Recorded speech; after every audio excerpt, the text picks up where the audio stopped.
Good morning student, welcome back to my YouTube channel science की दुनिया। मैं एक बार फिर से आप सभी का यहाँ स्वागत करती हूँ और आज मैं आ चुकी हूँ आपकी ह्यूमन आई के लास्ट टॉपिक के साथ, जिसमें मैंने आप लोगों से बोला था कि मैं क्वेश्चन नहीं बताऊँगी, बट यहाँ जो जो मुझे इम्पॉर्टेंट क्वेश्चंस लगे उन सबको मैंने सॉल्व किया है। अब इसके बाद एक्स्ट्रा में अगर आपको लगता है कुछ भी तो आप उस चीज़ को बता देना। और हाँ, मैं तीसरी बार ये चीज़ कह रही हूँ, लाइट चैप्टर का जो भी टॉपिक था सर राहुल सर थे ना, हाँ, उन्होंने मुझसे बोला था लाइट का क्लियर करने, तो प्लीज़ उस टॉपिक का नाम आप लिख दो, क्योंकि मैं कंटिन्यू इस चीज़ को ध्यान दे रही हूँ। आपने अभी तक मेंशन नहीं किया टॉपिक को, तो आप मेंशन कर दीजिए ताकि मैं उसको और अच्छे से एक्सप्लेन कर सकूँ। ठीक है, थैंक यू। अब मैं ज़्यादा बात ना करते हुए डायरेक्ट टॉपिक पे आती हूँ, लेकिन वीडियो स्किप मत कीजिएगा, बहुत ही इम्पॉर्टेंट है आपका ये जो भी टॉपिक है आज का। और आप सबसे रिक्वेस्ट है, बेल आइकन को ज़रूर प्रेस कीजिएगा, ज़्यादा से ज़्यादा वीडियो को शेयर कीजिए, उन बच्चों तक इस वीडियो को ज़रूर पहुंचाइए जिनका बोर्ड का एग्ज़ाम नज़दीक आ चुका है।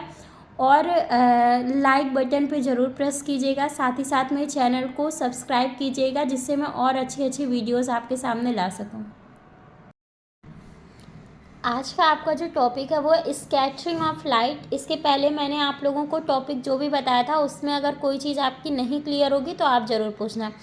अब देखो, ये मोस्ट इम्पॉर्टेंट आपका टिंडल इफेक्ट होता है, जो कि आना ही तय है, कि मतलब वो आता ही आता है। अगर बाई चांस एक साल नहीं आया तो दूसरे साल 100% है कि उसको आना ही आना है।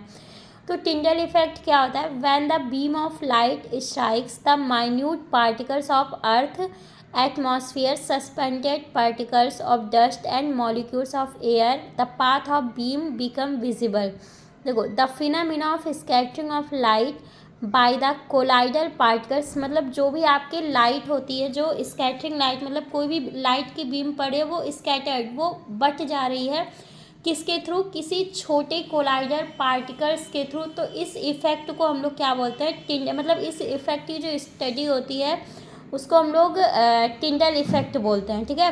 The colour of the scattered light depends on the size of the, जो कलर होता है स्कैटर्ड लाइट का वो डिपेंड करता है, किस पे डिपेंड करेगा? जो आपकी स्कैटरिंग पार्टिकल्स, मतलब जो कोलाइडल पार्टिकल्स होता है वो किस साइज़ में है, इस बात पे ज़्यादा डिपेंड करता है कि जो स्कैटर्ड लाइट है उसका कलर कैसा होगा और उसकी साइज़ कैसी होगी। ठीक है। अब देख लो, अब मैंने इसको नॉर्मली ऐसे आपका एज ए नोट्स जो कि आपके माइंड में रहे, इस वजह से मैंने समझा दिया है।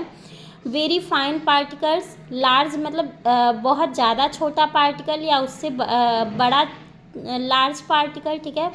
वेरी लार्ज या फिर बहुत ज़्यादा बड़ा पार्टिकल हो। ठीक है। तो अगर आपका बहुत छोटा पार्टिकल होगा उस कंडीशन में क्या होगा? स्कैटर्ड मेनली ब्लू कलर, जो आपका स्कैटर्ड लाइट होगा वो किसका? ब्लू कलर का होगा। अगर आपका पार्टिकल जो है वो बड़े साइज का है तो scattered light of longer wavelength, तो उसकी जो स्कैटर्ड लाइट होगी उसकी जो वेवलेंथ होगी वो काफ़ी ज़्यादा लंबी होगी, लॉन्गर होगी, बड़ी होगी। ठीक है। जैसे कि आप रेड का जानते हो, रेड कलर होता है उसकी वेवलेंथ बहुत ज़्यादा होती है अकॉर्डिंग टू वायलेट कलर, मैंने आप लोग को बताया था ये चीज़। फिर आपका है वेरी लार्ज लाइट, तो उसमें क्या पार्टिकल्स बोलोगे, जो कि इनफ लिखा है मैंने। Very large enough the sky appear white, अगर बहुत ज़्यादा पार्टिकल बड़ा है तो उस कंडीशन में जो आपका स्काई है, मतलब आकाश है, वो कैसा दिखेगा? वाइट कलर का दिखेगा, नॉर्मल सा है। और दूसरी सबसे बड़ी बात, जो भी बच्चे बोर्ड का एग्ज़ाम प्रिपेयर करें उनके लिए है, देखो आप लोगों को टॉपिक टू टॉपिक कोई भी चीज़ लर्न तो नहीं होती है, ये नॉर्मली है। अगर आपने उस चीज़ को समझा नहीं है तो आपको चीज़ें लर्न नहीं होंगी। अगर बाई चांस आज आप लर्न भी कर ले रहे हो तो एग्ज़ाम टाइम में बैठते ही आप जब लिखना स्टार्ट करोगे तो भूल जाओगे। तो बेहतर आपके लिए कि आप जैसे मैं समझा रही हूँ वीडियो कई बार देखो, बट जब तक आपको समझ नहीं आ जाए उस चीज़ को तब तक ये बिल्कुल मत समझो कि आपका प्रिपेयर है। ठीक, उस चीज़ को जब समझ लोगे तो सेंटेंस आपको खुद मेक करना आ जाएगा कि हमें क्या लिखना है। बस आपको इतना पता होना चाहिए अगर आप कोई चीज़ लिख रहे हो तो वो क्या चीज़ है, वो प्रोसेस क्या है। क्लियर? तो आप सेंटेंस खुद मेक कर लेंगे उस पर। जैसे आप देखो, एक होता है वाइट क्लाउड अपीयर वाइट, आपका जो बादल होता है वो क्यों वाइट कलर का दिखता है? तो ये भी देख लो। The size of water droplet is very large, जो आपके वाटर के ड्रॉपलेट होते हैं उसकी जो साइज़ होती है वो बहुत बड़ी होती है। Hence scattered all wavelength of light almost equally. इस वजह से जो आपके स्कैटर्ड लाइट होती है उनकी सभी की वेवलेंथ क्या होती है, इक्वल होती है। ठीक, यही रीज़न है कि जो आपके क्लाउड होते हैं वो वाइट कलर के दिखते हैं। White colour of sky is blue. जो आपका आकाश होता है, स्काई होता है, उसका जो कलर होता है आप अगर ध्यान से देखोगे तो वो बहुत लाइट ब्लू कलर का नज़र आता है। तो क्यों ऐसा होता है? The molecules of air and other fine particles, जो आपके एयर के मॉलिक्यूल्स होते हैं और साथ ही साथ जो और छोटे छोटे पार्टिकल्स होते हैं in atmosphere have size smaller, उनकी साइज़ क्या होती है, बहुत छोटी होती है। Then the wavelength of visible light, जो आपकी लाइट दिखती है, विजिबल लाइट होती है, उसकी तुलना में जो आपका पार्टिकल्स की साइज़ होती है वो कैसी होती है, बहुत छोटी होती है। Since the blue has shorter wavelength than red, यही रीज़न है कि जो ब्लू कलर होता है यानी वायलेट हमने बताया आपको, तो उसकी वेवलेंथ क्या होती है, रेड के अकॉर्डिंग छोटी होती है। इस वजह से जो आपका ब्लू आकाश होता है वो क्या होता है, ब्लू दिखता है ऐसा। Hence it will scattered the most, इसी वजह से ये बहुत ज़्यादा फैलता है। अकॉर्डिंग टू रेलिस स्कैटरिंग, इनके अकॉर्डिंग क्या था, स्कैटरिंग ऑफ लाइट जो होता है वो वेवलेंथ का 1/4 पार्ट होता है। तो स्कैटरिंग ऑफ लाइट, अगर आपकी जो स्कैटरिंग ऑफ लाइट है वो डिक्रीज़ की जाएगी तो आपका जो वेवलेंथ है वो क्या होगा, इंक्रीज़ होगा, बढ़ेगा। वाई दैट डेंजर सिग्नल और sign are made of red, आपने नॉर्मली देखा होगा जहाँ भी स्टॉपेज का सिग्नल होगा या फिर कोई डेंजरस का साइन होता है वो रेड कलर का होता है, हमेशा उसको रेड फॉर्म में किया जाता है। क्यों? अभी मैं सेंटेंस पढ़ने से पहले आपको नॉर्मली बता दूं, जो रेड कलर होता है वो हमें दूर से भी दिखाई देता है। ठीक है, अगर मान लो हम बहुत दूर हैं और उस रेड कलर को अगर देखना है हमें, अंधेरे में भी अगर रेड कलर जल रहा है तो चमक जाता है, वो चीज़ें हमें तुरंत दिखती हैं। यही रीज़न होता है कि ये जो आपके डेंजर होते हैं या फिर कोई मतलब डेंजर सिग्नल हो गया या फिर जिस चीज़ को नहीं टच करना, वहाँ पे हमें क्या होता है, रेड कलर का साइन फॉर्म होता है। The red colour scatter the least when strikes the small particles of fog and smoke because it has the maximum wavelength, hence at larger distance also we can see red color clearly। देख लिया ना आप लोगों ने, मतलब जो red colour होता है वो हमें बहुत दूर से भी दिखाई दे जाता है। यही वजह है कि जो आपके डेंजर सिग्नल होते हैं उनका कलर रेड होता है।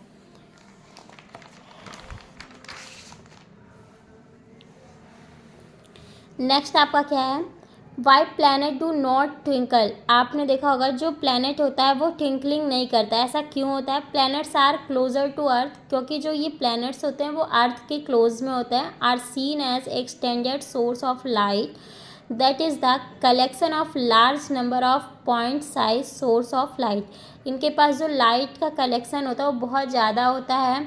Therefore, the total amount of light entering our eyes from all individual point source will nullify the twinkling effect।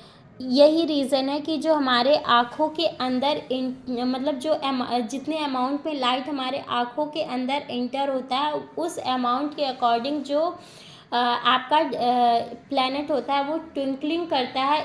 ये चीज़ हमारे आँखों में नहीं दिख सकता, मतलब आप ये कह सकते हो कि हमारी आँखें जो है इस चीज़ को देखने के लिए इनेबल होती है। ठीक है, what do you mean by advance sunrise and delayed sunset? देखो, एडवांस सनराइज का सेंस ऐसे ही मैं बता दे रही हूँ कि 2 मिनट जब भी आपका सनराइज होता है सूरज उगने के 2 मिनट पहले ही सूरज का उग जाना, और डिलेड सनसेट, डिलेड का मतलब होता है लेट, और जब सूरज आपका मतलब सनसेट होता है तो वो जिस टाइम पे सनसेट होता है उसके 2 मिनट बाद क्या होना, सनसेट होना। ऐसे बस पहले क्वेश्चन आप समझ जाओगे तो आंसर आप बना सकते हो। ठीक है, तो एडवांस सनराइज, एडवांस का मतलब आप कह सकते हो एक्स्ट्रा या पहले, तो मतलब सनराइज़ के 2 मिनट पहले सूरज का उगना और जो सनसेट है उसके 2 मिनट बाद सूरज का सनसेट होना, यही हमारा delayed advance sunrise and delayed sunset कहलाता है। जैसे this is also due to atmospheric refraction, ये जो होता है ये किसकी वजह से, atmospheric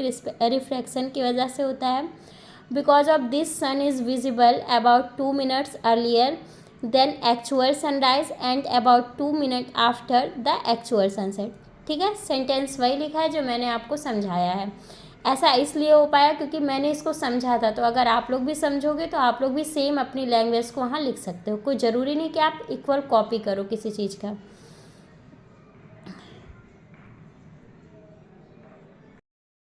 next and last question आपका, if there is no earth atmosphere what will happen to scattering phenomena. देखो, अगर इसका कहना है, क्वेश्चन ये कर रहा है, अगर हमारे अर्थ के पास एटमॉस्फेयर नहीं होगा उसका, तो जो स्कैटरिंग फिनोमेना है वो कैसे होगा। ठीक है, तो there will be no scattering and sky will appear dark. तो अगर ऐसा होता है कि एटमॉस्फेयर नहीं होगा तो आपका जो स्कैटरिंग प्रोसेस होता है, स्कैटरिंग फिनोमेना, वो पॉसिबल नहीं है, और जो स्काई है जिसे जो हमें ब्लू दिखता है वो बिल्कुल डार्क दिखेगा।